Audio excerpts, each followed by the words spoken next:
Right, మొత్తంగా Visakha IT హబ్గా ఎదుగుతుంది. ఇదే అంశానికి సంబంధించి వాళ్ళ బిగ్ డిబేట్లో డిస్కస్ చేద్దాం. మనతో పాటు డిబేట్లో పాల్గొనేందుకు సయ్యద్ రఫీ గారు ఉన్నారు, టీడీపీ అధికార ప్రతినిధి, ఎర్లగడ్డ రామ్ కుమార్ గారు బీజేపీ అధికార ప్రతినిధి, అదేవిధంగా రామారావు గారు వైసీపీ సీనియర్ నాయకులు, మస్తాన్ రావు గారు సీనియర్ జర్నలిస్ట్, ఉమామహేష్ గారు ఐటీ నిపుణులు జాయిన్ అవుతారు. నమస్తే రఫీ గారు, ఏమంటారు? అంటే మొత్తంగా ఆ కూటమి ప్రభుత్వం వచ్చిన తర్వాత వరుసగా పెట్టుబడులు వెల్లువెత్తు కనిపిస్తుంది అనే పాయింట్ ఏమంటారు?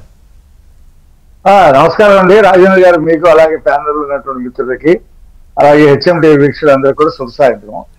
ఇప్పుడు ఇవాళ 18 నెలలు అయిందండి మా ప్రభుత్వం వచ్చి.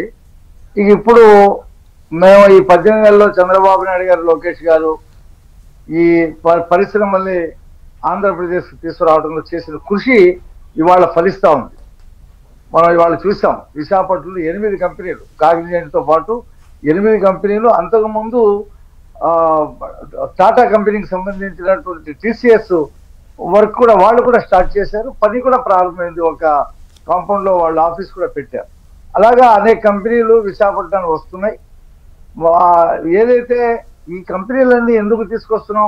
ఒకటి, రాష్ట్రంలో సంపద పెరగడానికి. 2, నిరుద్యోగులకి ఉద్యోగ అవకాశాలు, ఉపాధి అవకాశాలు కలగడానికి. 20 లక్షల మందికి ఏమైతే మేము ఉద్యోగాలు కల్పిస్తామని చెప్పామో ఆ దిశలో చేసేటువంటి ప్రయత్నమే ఇవాళ ఈ పరిశ్రమలో రావటం. మీరు ఇంకా చూడండి, రేపు 26లో ఎప్పుడైతే మీకు భోగాపురం ఎయిర్పోర్టు పని ప్రారంభం అవుతుందో అప్పటికి విశాఖపట్నంలో అనేక కంపెనీలు వస్తాయి. ఇప్పుడు హైదరాబాద్లో మైక్రోసాఫ్ట్ ఒకటే ముందొచ్చింది. ఆ మైక్రోసాఫ్ట్ని బేస్ చేసుకొని ఎకో సిస్టమ్ డెవలప్ అయ్యి వందలాది కంపెనీలు అవన్నీ కూడా విశాఖపట్నానికి ఇవాళ వచ్చేటువంటి పరిస్థితి ఉంది. రేపు గూగుల్ మార్చిలో దాన్ని కూడా భూమి కేటాయించారు. గూగుల్ మార్చిలో శంకుస్థాపన జరుగుతూ ఉంది. అనేక ఐటీ కంపెనీలు, డేటా సెంటర్లు అన్ని కూడా రాబోతా ఉన్నాయి. అవి కాకుండా కూడా రాష్ట్రంలో ఇప్పుడు అమరావతిలో క్యాంటమ్ వ్యాలీ, అది టాటా వాళ్లతో కలిపి, అలాగే ప్రపంచ ప్రఖ్యాతిగాంచినటువంటి సంస్థ అయినటువంటి మైక్రోసాఫ్ట్ వాళ్ళతో కలిపి అది పెడుతున్నారు క్వాంటమ్ వ్యాలీలో. అక్కడ కూడా కంపెనీలు రాబోతా ఉన్నాయి. అక్కడ అమరావతిలో అనేక ఆఫీసులు శంకుస్థాపనలు జరిగినాయి. బ్యాంకులు, ఇన్సూరెన్స్ సంస్థలు ఇవన్నీ కూడా ఈ 18 నెలల కాలంలో తీవ్రమైనటువంటి కృషి చేయటం వల్ల జరిగింది.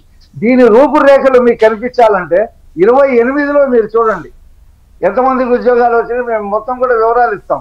ఎన్ని కంపెనీలు ఎంఓఏలు చేసుకున్న తర్వాత ఎన్ని కంపెనీలు ల్యాండ్ అయినాయి, ఎన్ని కంపెనీలు కడుతున్నారు మేము చూపిస్తాం. ప్రజలందరికీ తెలుస్తుంది. ఏదో మామూలుగా మాట్లాడుతున్నారు, వీళ్ళు ఏదో చేస్తున్నారు అనేది కాదు. ఇవాళ మీరు చూడండి, ఆంధ్రప్రదేశ్లో పలు జిల్లాల్లో ఉన్నటువంటి ఉమ్మడి 13 జిల్లాల్లో ఏ జిల్లాలో అయితే వనరులు దొరికితే ఆ జిల్లాలో పరిశ్రమలు పెట్టడానికి మన విశాఖపట్నంలో జరిగినటువంటి సమ్మిట్ లో ఎంఓఏలు చేసుకోవడం జరిగింది. రాయలసీమలో డ్రోన్ సిటీ ఒకటి కట్టబోతా ఉన్నారు. లోకేష్ గారు అమెరికా వెళ్ళారు, అనేక కంపెనీలతో మాట్లాడారు.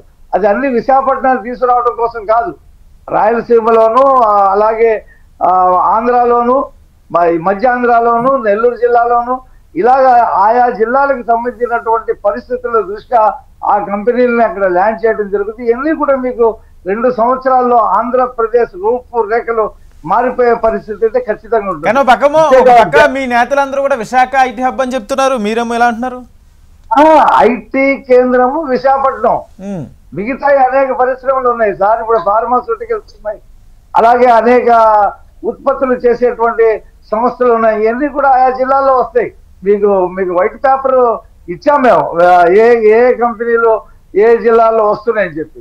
అంతేకాకుండా రేపు దావోస్ కూడా వెళ్ళడానికి ముఖ్యమంత్రి లోకేష్ గారు, చంద్రబాబు నాయుడు గారు, లోకేష్ గారు, భరత్ గారు ఆల్రెడీ బుక్ చేసుకున్నారు. మళ్ళీ అక్కడికి వెళ్ళి అక్కడ పరిశ్రమలు ఇన్వైట్ చేయడం జరుగుతుంది. ఇది నిరంతర ప్రక్రియ. ఒక పక్కన రాష్ట్రాల్లో సంపద సృష్టించడం, ఆ సంపద పేద మధ్యతరగతి వాళ్ళకి ఇవ్వటం, అది ప్రధానమైనటువంటి లక్ష్యంగా. ఇప్పుడు మీ విశాఖపట్నం చూడండి, మీరు రేపు గూగుల్ శంకుస్థాపన అయిన తర్వాత, గూగుల్ పని ప్రారంభించిన తర్వాత ఎన్ని కంపెనీలు వస్తాయి. ఇక భవిష్యత్తులో జరగబోయేది శంకుస్థాపనలు, అలాగే కంపెనీలని దాన్ని ఏమంటారు ప్రారంభోత్సవాలు ఇవే ఉంటాయి, నిరంతరం ఇవే ఉంటాయి. మీరు చూడండి అనేక కంపెనీలు వస్తాయి, అనేక ఇప్పటికే అమెజాన్ ఇండియాకి రావడానికి సిద్ధపడుతుంది. దీంట్లో ఉన్నటువంటి విషయం ఏంటంటే రాజేంద్ర గారు, ఆంధ్రప్రదేశ్లో చంద్రబాబు నాయుడు గారు నాయకత్వము, ఇక్కడ ప్రభుత్వం కేంద్రంలో మోడీ గారి ప్రభుత్వం చూసి ఆ ప్రభుత్వం ఇస్తున్నటువంటి అండదండలు చూసి ఆంధ్రప్రదేశ్ వైపుకి లోకేష్ గారు చంద్రబాబు నాయుడు గారు ఆకర్షిస్తున్నారు. అంతేకాకుండా ట్రంప్ ఆర్థిక విధానాలతో ఆ సుంకాలతో అనేక కంపెనీలు అమెరికా నుంచి బయటకు వచ్చారని చెప్పి నిర్ణయించుకుంటున్నారు. వాళ్ళందరూ కూడా ఇండియాకి రావాలనుకుంటున్నారు. ఇండియాకి వచ్చేటువంటి కంపెనీల్లో చాలా కంపెనీలు 50% కంపెనీలని మేము ఆంధ్రప్రదేశ్లో ఇన్వైట్ చేయబోతా ఉన్నాం. ఇక్కడ ఆంధ్రప్రదేశ్లో ఉన్నటువంటి పరిస్థితుల దృష్ట్యా అలాగే పోర్ట్లు కూడా నిర్మాణాలు జరుగుతాయి. అలా విమానాశ్రయాల నిర్మాణాలు కూడా జరుగుతాయి. కాబట్టి ఆంధ్రప్రదేశ్ రూపురేఖల్ని మార్చేటువంటి ప్రక్రియ ఈ కూటమి ప్రభుత్వం తీసుకుంది. దాని ఫలితాలు, దాని నడత ఇప్పుడు కనిపిస్తా ఉంది.